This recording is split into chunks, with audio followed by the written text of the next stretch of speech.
Hey guys, welcome back to We Met at Acme. Today we are talking all about how to balance families and deal with in-laws because they have been very highly requested subjects for a long time.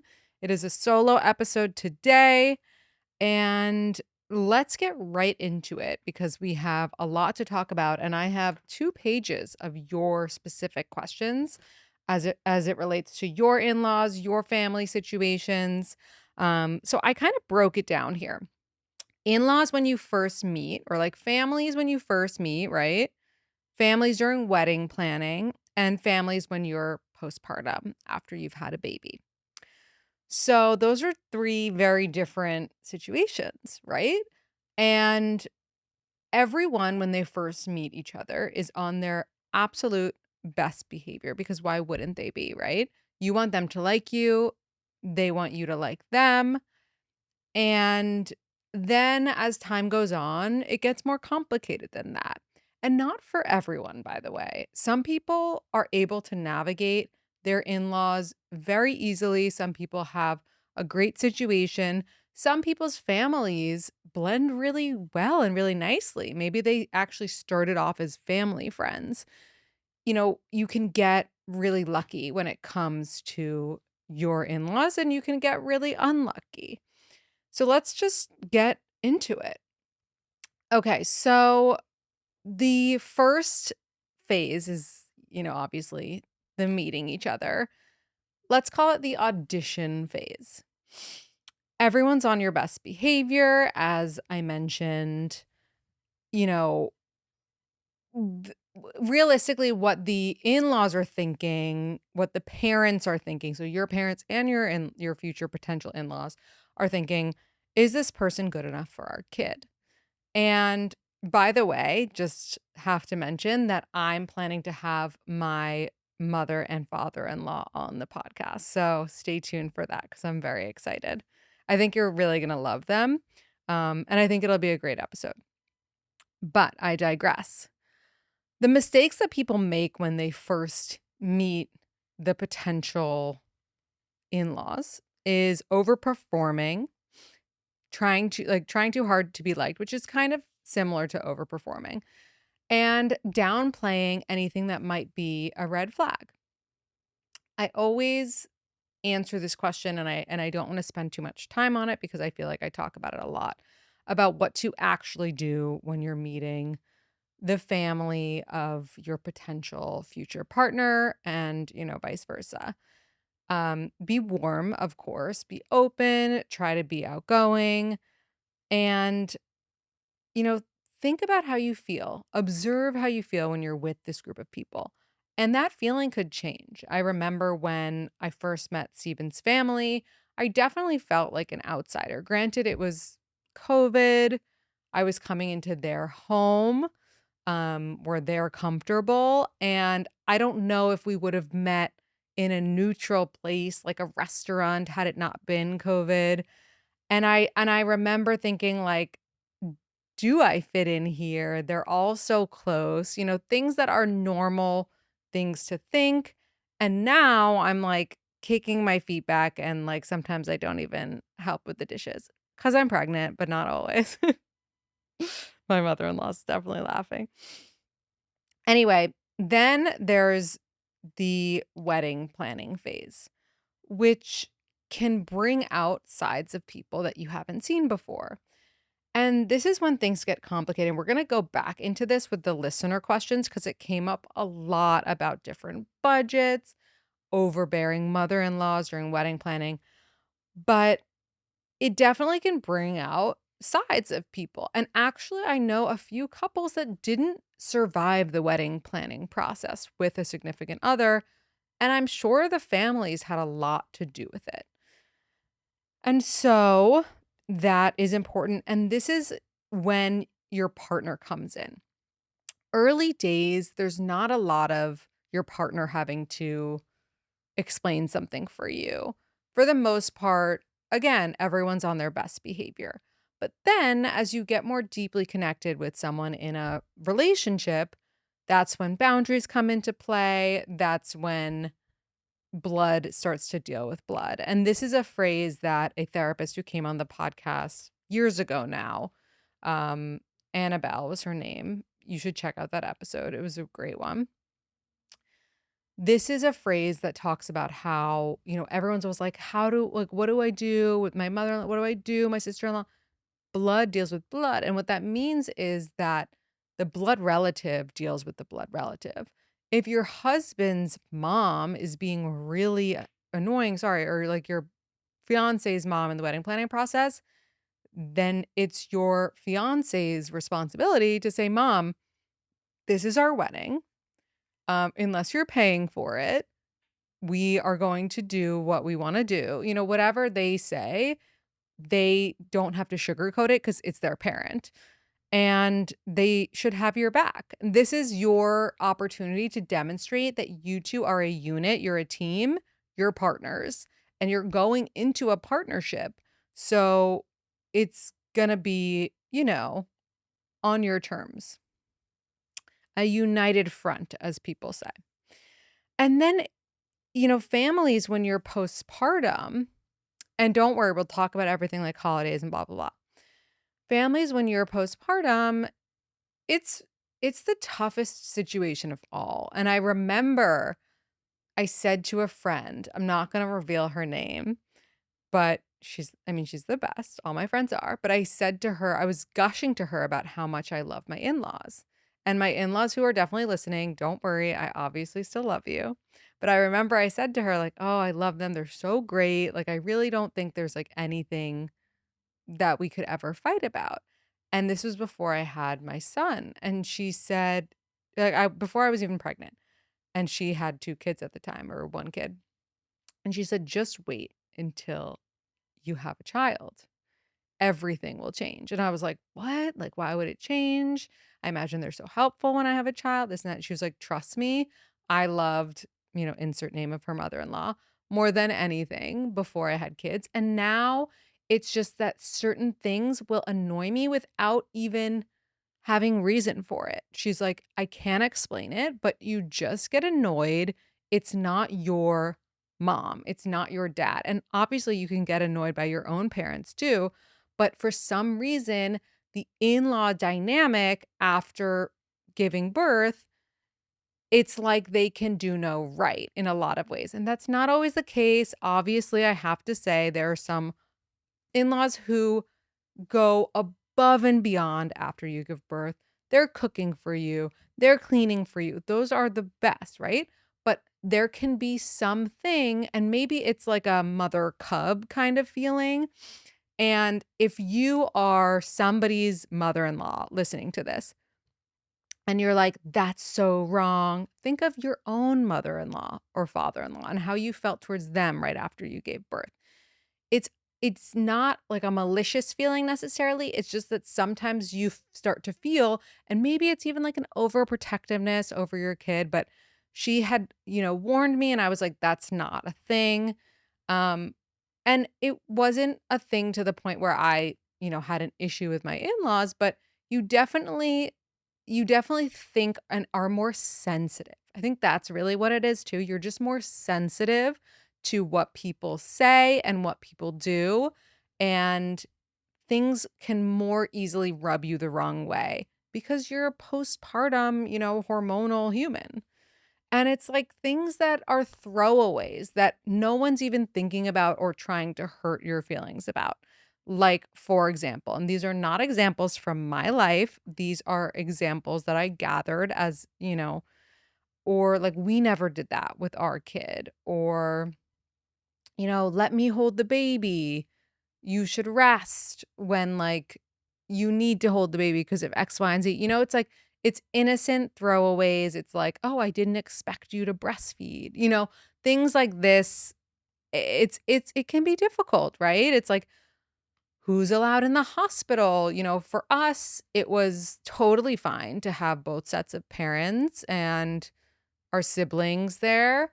But some daughters and, some moms don't want their in-laws there. They don't want them to see them that way. They this and that. And you know what? That's fine, right? who gets to visit when and how long, blah, blah, blah. You don't want each set of parents to be competing over who gets to spend more time with the newborn baby right away. Things like that, you know. And what can help you in those times is having a clear kind of like postpartum plan as a couple. So Stephen and I I gave birth to Zachary in January, which is the dead of winter. And so we were very adamant that visitors, while we really, of course, wanted our close friends and family to meet our son, it's flu season, it's, COVID season, it's this season, it's it's the winter, and everyone is sick all the time. And if you're not sick, you at least have a resting cough slash runny nose. And if your baby gets a fever before 2 months, like before they get their vaccines, they have to go back to the hospital. And especially after my experience, which if you haven't listened to my birth episode, you should, I didn't want to go back to the hospital. Let's just leave it at that. And so we had people masked up. We weren't allowing even our parents to hold our baby without a mask. We had people washing their hands. We really didn't love having visitors there often. And so we had a plan. We also didn't want people rolling their eyes and being judgmental about us wanting them to be masked up, us wanting them to wash their hands. And another thing that is really hard and interesting that kind of comes into play with parents versus in-laws is with your parents, that your parents might be actually way more annoying than your in-laws, right? Like, let's be honest. Parents can be annoying as hell. But the difference is that you can say to your mom, go over there, wash your hands, like, you know what I'm saying? You can talk to her like she's your mom, like she would talk to you, like there's no filter, there's no worrying. I don't want to hurt her feelings. I have to tiptoe. I have to be on my best behavior. And I think that can be a big problem when it comes to blending families, especially your new set of parents, albeit in-laws, but still it's like you can't fully express yourself in the way that you would. So, for example, let's say you go over to your in-laws' house let's say you go over to your parents' house and the temperature is freezing and you're worried about your baby being cold. You're immediately like, I'm changing the temperature. It's way too cold in this house. My baby is going to freeze. This is insane. I'm changing the temperature. And hopefully everyone can understand that. You go to your in-laws' house and it's freezing. You're like, I guess I'll just put sweaters on, like, what are you going to do? Or you hope that your husband is like, speaks for you. Oh, it's freezing in here. I got to change the temperature, whatever.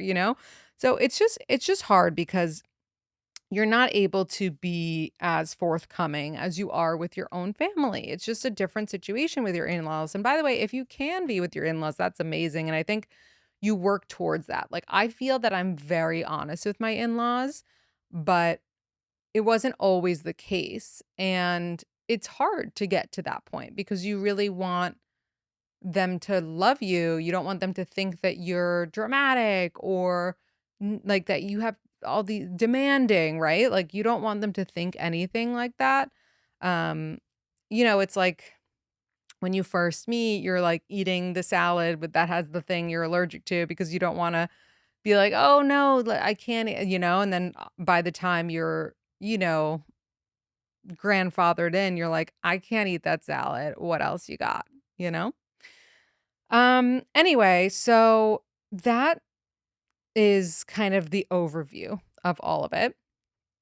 And really, you might not have the perfect in-law relationship, but you just need a partner who won't let you have to fight those battles alone. You need a partner who advocates for you, a partner who's on your side, a partner who doesn't throw up their hands and say, well, that's the way they are.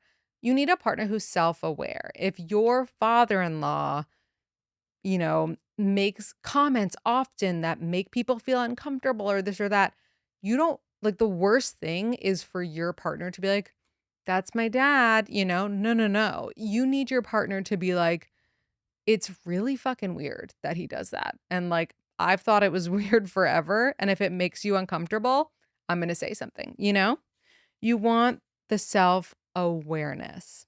Okay. You also never want to feel like it's me versus your mom or him versus your dad. It's you're a team and you're there together. It's you against the world. Okay? That's how it should be.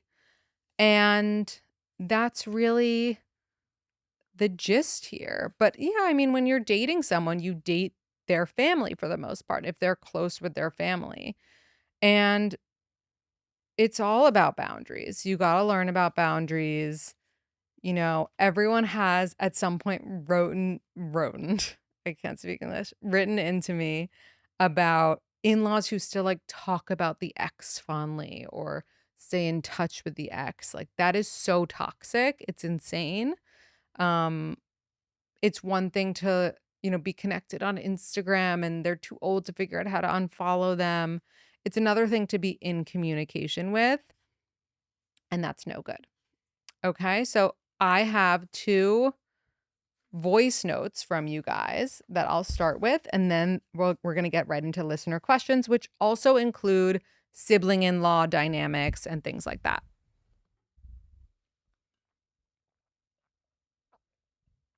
Okay. All right, let's see what we got here. I've not listened to listen to either of these ahead of time, so hopefully they are not too rated R. No, I doubt it. Okay. Hey, Lindsay. Been listening to your podcast for a while. Big fan. This is really weird for me because I've never submitted one of these before, but I had something with context that I wanted to share versus typing it out. So, me and my fiance both have really great relationships with our families. I am very lucky to have the future mother-in-law and father-in-law that I do, and we blend really well together. We've done dinners together. They were there, when we got engaged, etc.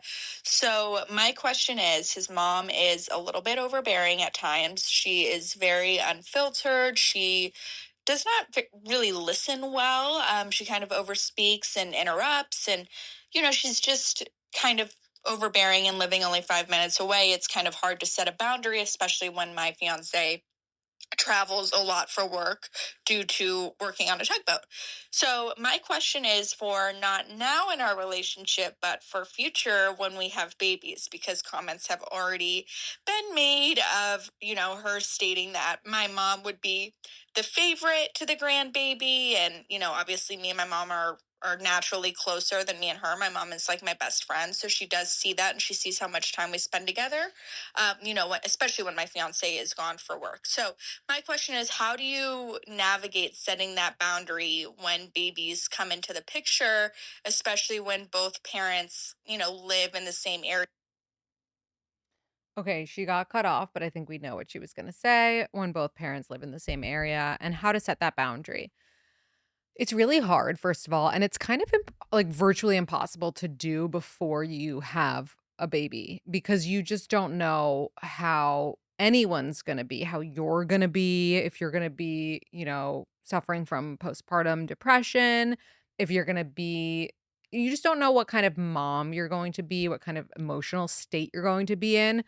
And you also don't know, yes, your mom's your best friend, but that doesn't mean she's going to be the best grandma. I mean, unless she's a grandma already to other babies, you don't know how she's going to be as a grandmother. And you don't know how your mother-in-law is going to be as a grandmother. But if your instincts tell you that your mom's going to be like the number one and you're going to want to set those boundaries, then it's important to have, again, your husband.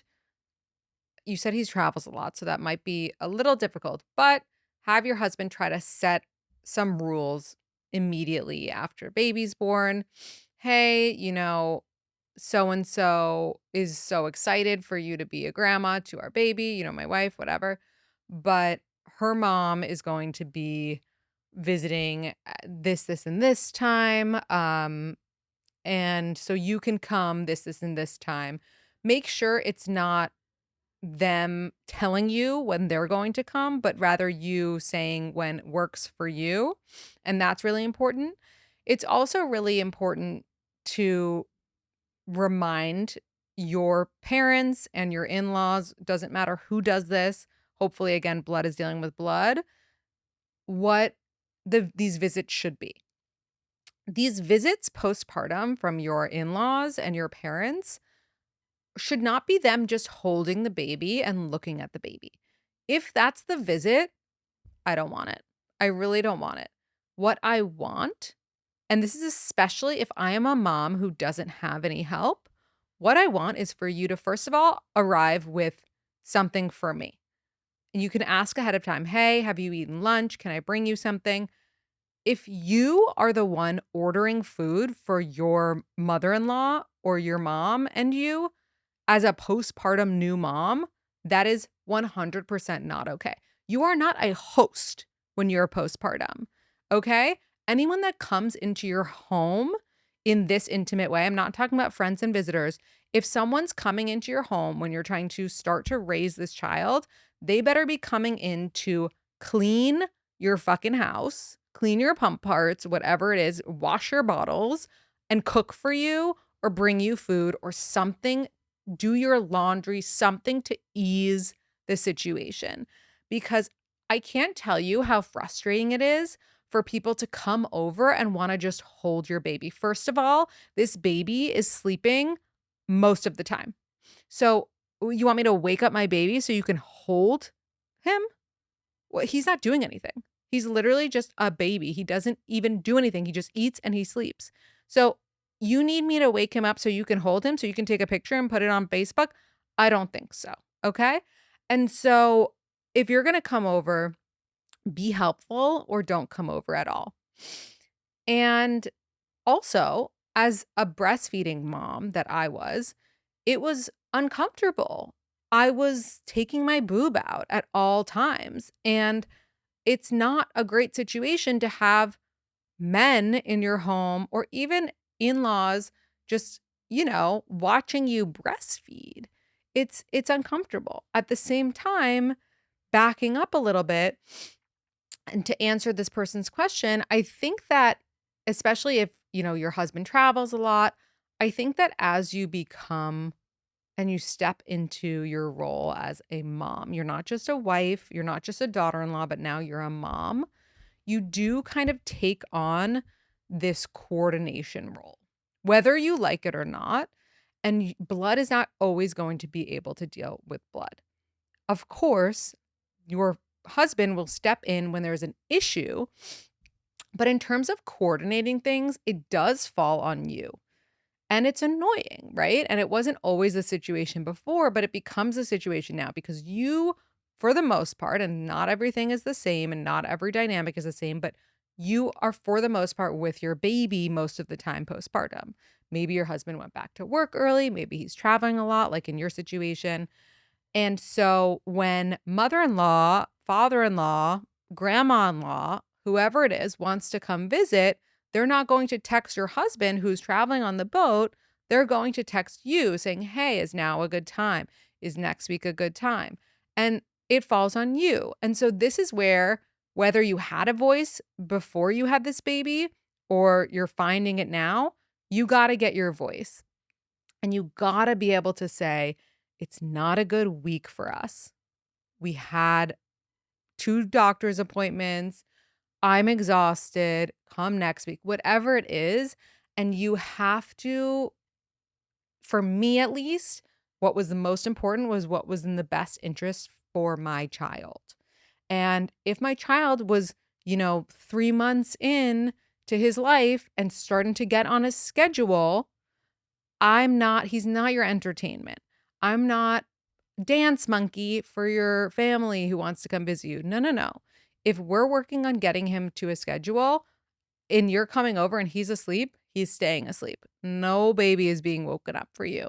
And so it's really about finding your voice. I hope that's helpful. Okay, I'm going to play this next one. Hold on. Hi, Lindsay. So, my father in law showed up to our wedding rehearsal and thought he was going to be in the wedding. He wanted to walk his ex wife, my mother in law, down the aisle. When he was not allowed, he threw a fit and left. On wedding day, he also threw a fit because we didn't have extended family photos set up with a professional photographer. There was no other drama around my wedding except for his bad behavior.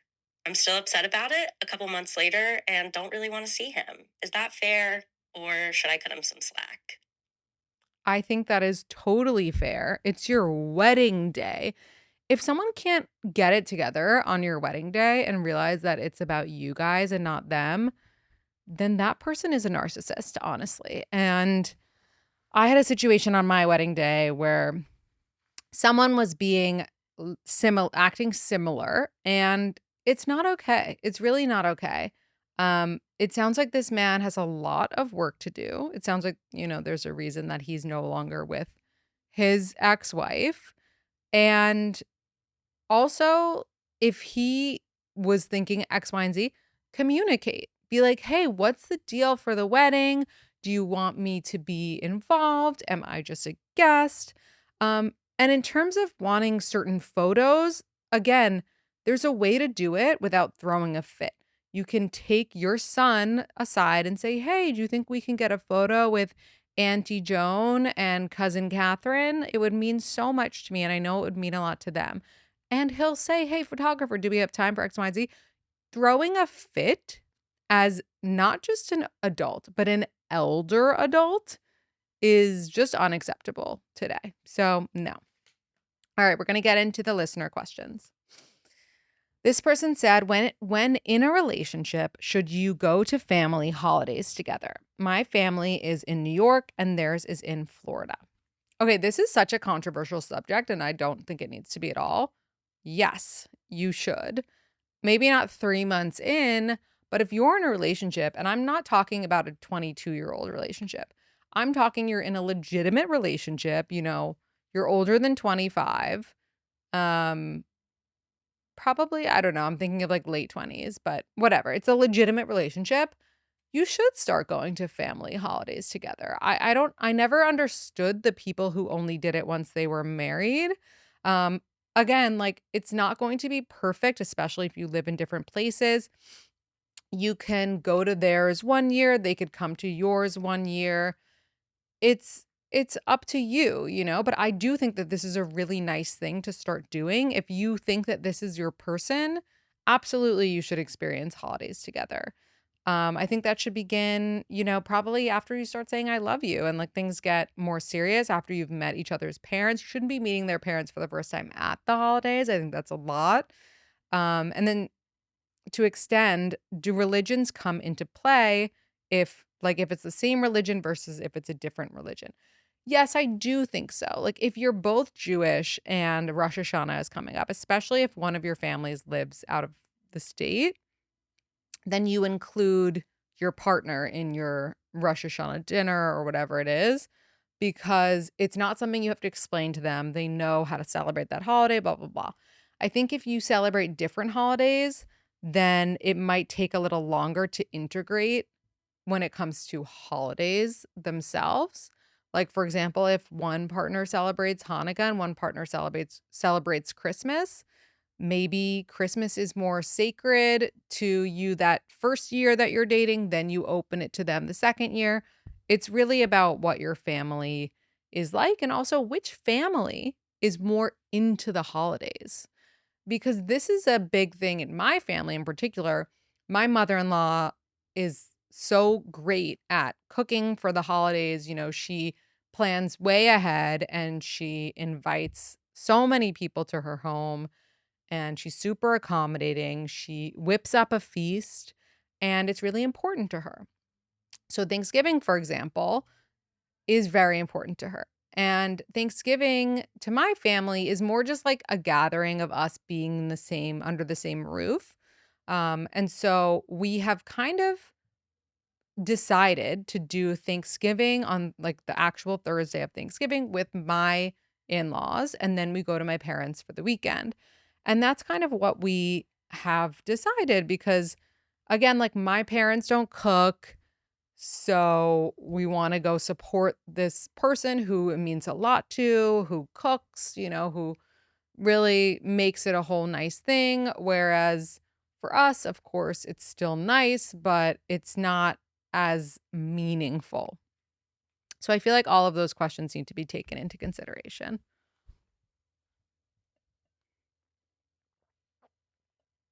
Okay. This one says his family's local and mine is a 3-hour flight. He's struggling with feeling like they don't know him. Well, get on a flight, honey. He should go his stay in your parents' area. It doesn't have to be in the house, but with you, get a hotel, maybe stay for a week, and he should do some activities and get to know your parents. I feel like it's so simple, no? Always wanted or like have them come visit. Always wanted our families to feel like one, but his parents are divorced. How do we navigate this? I don't really know because I've only dated one person seriously whose parents were divorced and they lived in completely different countries actually. And so when we spent time with his mom, we were with his mom, and when we spent time with his dad, we were with his dad. Um and I think it depends on how amicable they are, but I imagine that's kind of what you do. It's not going to all feel like one family all the time. I think it will at moments, right? Of gatherings, weddings, things like that. But I think it can be hard, especially if they're in different locations. I wish I had better advice on that one. How to navigate wanting to spend more time with my family as a female over my husband's. Honestly, I think it just happens. And I think as a boy mom now myself, I'm like, "Ugh, thank God I'm having a girl," because the girls do end up usually spending more time with their family than boys, and that's just what it is. It's like an old trope, and it's true. It just happens because, the boy, like, doesn't really have as much autonomy in the relationship because the girl is usually closer with their family and they're like, "Oh, I wanna go be with my family," and the boy kinda goes along with it. Not always the case, right? And it depends, what kind of situation each family's in. If the boy's family has, like, a great home that everyone gathers in, maybe that's different, but usually you will be spending more time with your family as a female. And that's something that your in-laws will understand. I really believe that. How to deal with a sister-in-law who treats you poorly and seems territorial. Whose job is it to make the relationship better? That's tough. I mean, I don't know if this sister-in-law is older than you or younger than you. I think it's a joint effort. I really do. I think it sounds like she is working through some issues of her own, and what your job is right now is to, like, lead with kindness and don't stoop to her level. If she wants to be a bitch, um, don't go there, don't give her a reason to hate you, and if she hates you, I think that's honestly weird if unless there's a legitimate reason, and I'd love to hear her side. But I think it's weird. I mean, you shouldn't, first of all, have outward hate to your siblings' partners. I think that's so uncomfortable and just such bad form as a sibling. You should support them. And if this were my sister-in-law, I would say to my husband, "Your sister treats me like shit, and it makes me feel horrible. And like, I really think that you should talk to her about it because it makes me not want to go over to your house. It has a strain on our relationship." And so I would have, again, blood deal with blood, and that first conversation be your like between brother and sister. Like, hey, do you have a problem with my wife? Because like she would love to have a good relationship with you, and then see what goes down there. Um How to get closer, similar with a sibling, with a sister-in-law that you don't have much in common with. I think you just like you ask questions about their life and about their upbringing and their first boyfriend and things like that because you can always find a common ground with somebody that you don't have active things in common with. You all had high school. You all, maybe you both went to camp. Maybe you both played sports. Something. You can find something. And if all else fails, bravo television, obviously. But really, I mean, you can find something. Maybe suggest a book that you loved. It might be more difficult and you might not be as close as you wish you could, but you can always find something. How to deal with in-laws pushing you for kids right after marriage. I'm 27 and my husband is 32. I would be like, kindly fuck off. But again, that's your husband should be saying that. And, like, your husband should be like, "Don't pressure her. She's 27. She's a child. And when she's ready, we're gonna have kids." And I wouldn't want her to have the burden of becoming a mother at 27. She's a baby. So, like, chill, parents. Seriously. Unless you're taking care of the kid. How to break into husband's family. I don't feel included even though they say they like me. I don't know how long it's been, but I feel like since you guys are married, at this point, you should feel included. And maybe there's like an activity that you can introduce. Like, for example, I taught my in-laws this card game and now we all play as a group and it's really fun. Maybe it's something like that. Maybe it's a movie that you convince everyone to watch after a holiday one night.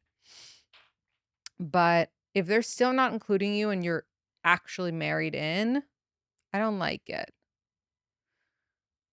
How to tell your mother-in-law no. In this case, she asked if she could give Chick-fil-A chicken nuggets to my dog. It's a weird ask. Honestly, I think you just have to do it more tactfully than you would to your own mom. So if it were my mom and she asked this, I'd be like, "Are you fucking insane? No, you're not giving Chick-fil-A nuggets to my dog." If it's my mother-in-law, I'd be like, "We are not feeding him that. We love to give him this specific food. It's under the sink and he loves it. So if you could just stick to that, that would be great. You kind of gotta try to be a little gentler. My mother in law wants to stay when I have my baby soon and then visit monthly, but she isn't helpful. What would you do? I would have her son be like, yeah, you can't come unless you're going to be helpful. And here's how you can be helpful. Otherwise, please don't come. Um, how to plan a wedding while being sensitive to fiance's single older sister. That's really sweet. I think the best way to do this is to, if she wants, to give her a role of sorts, like maybe see if she would want to be the officiant. I mean, again, you know her better, or you and your fiance know her better than most. Would that be something that she'd be excited about? Would it give her stress? If giving a role is something that would make her feel like she's important and shine, then that could be really nice. Um, maybe you do things with her leading up to the wedding, like invite her to your tasting or something that feels intimate and nice to include her in, I think is really nice. I don't think you need to handhold her. It sounds like she's a big girl and she probably has, some things in the works. Maybe she's seeing some people she's excited about. You can give her a plus one and see if she wants to bring a friend, make her feel more comfortable. And I think that's really all you need to do. Someone asked, should we accept a $50,000 offer from our in laws or insist on paying it back for husband's business school debt? Old me used to say, don't accept money from anyone, because I don't know, as a mom of, God willing, 2 kids soon, I will accept money from literally anyone. Like, I'll accept money from your dad, okay? So, what I'm gonna tell you is accept the money and don't say that you are gonna pay them back unless you know that it's gonna be no sweat off your back to do so. Accept the money. Our parents are from a different generation. Our parents are older and their money has compounded. We got nothing, okay? And we need all the help we can get, especially with things like debt. So if it were me and my in-laws are offering 50K, I'm not hesitating. I understand that a lot of men feel uncomfortable accepting money because they're a man and they want to feel like they got this, but as a woman, accept the money. Accept the money. How often do your parents actually interact with each other once you're married? Well, I have a good situation. I think I'm very lucky in that my parents and my in-laws go to dinner by themselves, which is really wonderful. And they get along nicely. I think other people that I know only see their mashugana, as we say in the Jewish in the Yiddish world, which is, in-laws, meaning like their parents and their in and the husband's parents together, like without you or whatever, even with you, when there is a big holiday gathering. And so you might not have to interact really at all until that holiday gathering, or if you yourself are hosting both sides, you have a child, things like that. There's a bris, whatever. Um, how to deal with a mother-in-law who wants to be very involved in wedding planning. Is she paying? Because if she is, then you kinda gotta zip it. Mhm. Yeah, if you're gonna take money from your in-laws, whether it's on your first big apartment or your wedding, then they're going to have some control over it. And that is the agreement that you make. You are selling your soul, you're accepting this money, and guess what? You gotta zip it because they're paying. That's what I believe. And I know that some people will disagree, but that is what you are getting yourself into. Sorry. And by the way, hopefully that's not the same thing with the accepting the $50,000 offer. If it is, then I wouldn't accept it. Like there shouldn't be strings attached there. Should you tell your partner if their mom isn't nice to you in private? Of course. Absolutely. 100%. And then they have to have a talk with their mom and be like, "Don't ever disrespect my wife again." And if they can't do that, I understand mama's boys. If they can't do that, fuck that. Okay? My boyfriend's dad had multiple affairs. Should I be concerned that this was his example of marriage?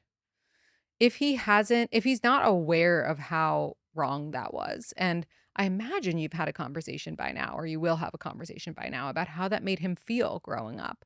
And so I would be concerned if he, how he reacts to it when it's brought up. He should also have been in therapy if he hasn't been before you get married, for sure. What is the perfect plan for each other's parents meeting for the first time? Hosting each other for dinner, at a restaurant, anything like that is perfect. Oh my God. This is a subject I should have come up earlier because now we only have like 9 minutes. Raising your kids when you live with parents and siblings who have their own kids in the summer. Okay, I'm dealing with this now. Actually, on both ends, my sister has two kids and my sister in law has a baby. And we are struggling and it's really hard. And I will say that it's hard for different reasons at different places. At my parents, it's really hard because my niece and nephew, they're 4 and 6, and my sister parents them a little differently than I might. I mean, I don't know. I don't have toddlers. Like, I don't have kids of that age yet, so I'm gonna reserve any judgment, but I feel as if there's not a ton of respect about my son's napping and things like that. He gets woken up from naps often. There's a child that is awake very early that wakes my son up, and it's really hard.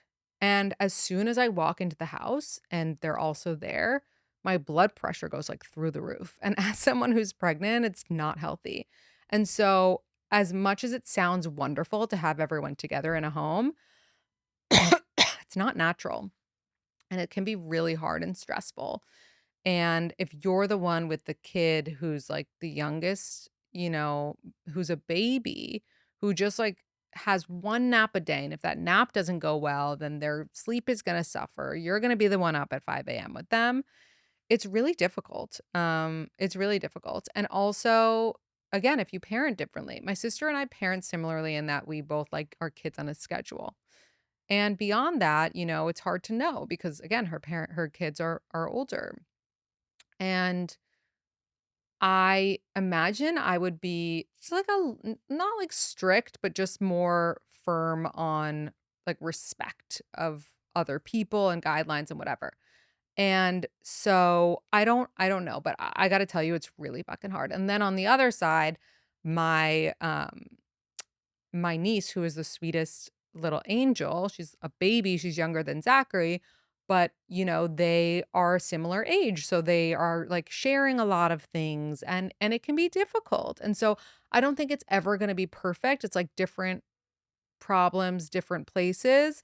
Um, I don't think it's I think it's temporary for a reason. It's only happening in the summer for a reason. I think in an ideal world, everyone has their own space, but at the same time, it's like you want to all be together as a family. So it's a really big struggle. And I feel you. I feel you so deeply to the point where I have been struggling with this all summer. So if you want to talk about it, slide into my DMs. Families who have extremely different political views, scared to introduce them. Okay, so this is your job as your family. You say, hey, Bobby's family does not believe what you believe. Do not bring it up when you meet. I don't want to hear political conversation.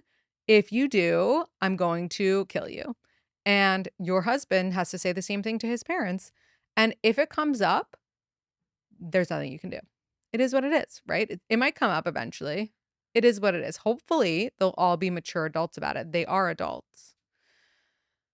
What to do about parents being jealous of you being close with your in-laws? What a good problem to have, right? And I feel like your parents should feel that way too. It's like when people are jealous of their nannies. It's like how wonderful that your kid likes and feels comfortable with someone who's taking care of them too. So I don't really get feeling this way, but I think it's just like people wanting to spend time with you. Just try to balance it as best you can. How do you relax when you always feel like you have to be on with your mother-in-law? Oof, it's hard in that case. I think it gets easier. I think there's definitely moments where I do feel like I have to be on, and there's definitely moments where I don't feel like I have to be on. Um, we're like almost 6 years in and maybe longer. I have no track of time. Yeah, no, I think that's about the anyway, and I think it just depends, like, what is the conversation, and certain conversations are more heightened than others, but if this is a person that's never gonna make you feel relaxed, then, like, you just have to few and far between see them, you know? Try not to spend that much time with them, try not to be alone with them as often as you might be if you really enjoy their company because always feeling like you have to be on is exhausting, especially if you're postpartum. Anyway, I feel like, that is quite the mouthful for this episode. I hope that it was helpful. I think, oh, I had a closing remark. Hold on. Oh, I think I said it before. Yeah, you shouldn't be fighting these battles alone. You shouldn't be, in a situation where you feel uncomfortable.